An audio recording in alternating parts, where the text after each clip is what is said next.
Sawan.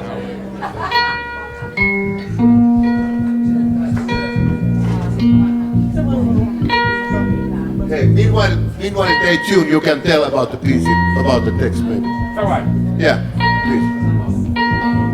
Yeah, I wrote this song long time. I was 15 years old. In Senegal or Africa or everywhere that you hear people talk about voodoo. And voodoo is doctor. But what is more famous in voodoo is that people who change people's mind or destroy their life. But that's why when you hear voodoo, you feel like it's a bad thing. But in Africa, when you get sick, you go to the voodoo and he will heal you. But there are some bad voodoo. And I see some people have been saying voodoo, voodoo. Then I sing this song to advise the voodoo. So if God give you the power to heal people, you better do it the good way, to make people live good life, not in bad life. But in Senegal, like this song that it been well published, everybody know that. If I see some people who do voodoo or something, they are hiding from me because I will tell them from the streets. Sawadi!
kuy nelaw ba ci bis jotee xanaa nga mën a yem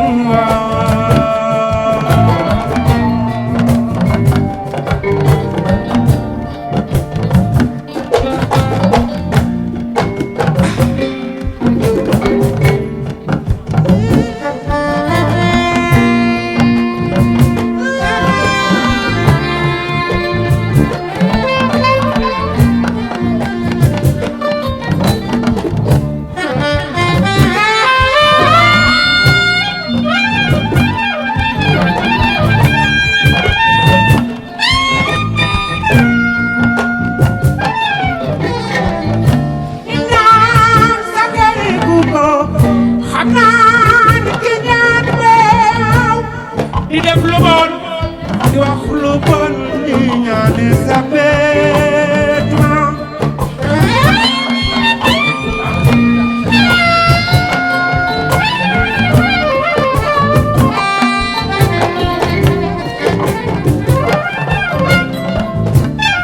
xam naa kenn du gëm Yàlla di jël doomu Aadama di ko suul ci bàmmeel muy naag di jaaxle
Kiitoksia.